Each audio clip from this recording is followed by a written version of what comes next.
कहानी का शीर्षक है ये दूरी कितनी दूर है।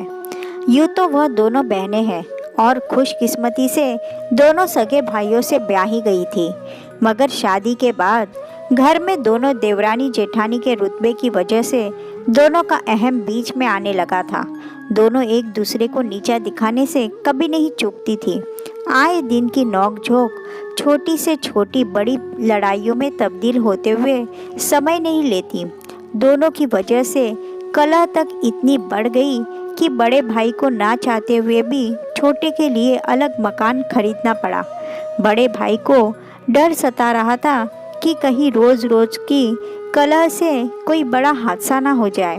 उस पर माता पिता की मृत्यु के बाद घर का बड़ा था वो, और उसका छोटे भाई उसके लिए बेटे जैसा, वही उसकी पत्नी उसकी बेटी समान बहू।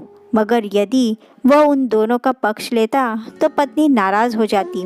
वही पत्नी का पक्ष लेने पर छोटा भाई और उसकी पत्नी उन्हें ही बड़े होकर पक्षपात करने का आरोपी बना देते। आखिरकार समस्या के निवारण के लिए उसने छोटे भाई को एक मकान खरीद कर दे दिया, मगर पत्नी को यही कहा कि छोटे ने अपनी कमाई और कुछ लोन उठाकर मकान लिया है। मुझे तो बड़ा होने की वजह से सही गलत के चलते बस वहाँ खड़ा कर दिया था।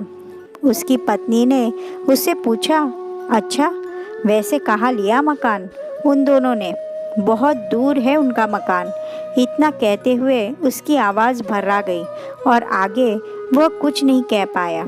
अगले कुछ दिनों में न जाने कैसे घूमते फिरते उसकी पत्नी ने पता लगवा लिया छोटे देवर देवरानी के मकान का।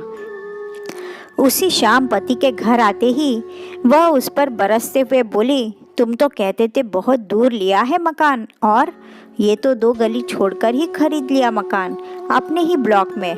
तुम मना नहीं कर सकते थे? जब बड़ा बनना था तो दूर किसी और दूसरी कॉलोनी में मकान नहीं दिलवा सकते थे? यही हमारी छाती पर मूंग दलवानी थी। वह लगातार जाने क्या अनाप शनाप बके जा रही थी। वही बड़ा भाई चुप था, क्योंकि उसे तो अपने ही ब्लॉक की 2 गली की दूरी मीलों जैसी दूर लग रही थी। अब उसे सुबह उठने पर या शाम को फैक्ट्री से लौटकर आने पर अपने बेटे जैसे छोटे भाई का मासूम चेहरा देखने को भी नहीं मिलेगा।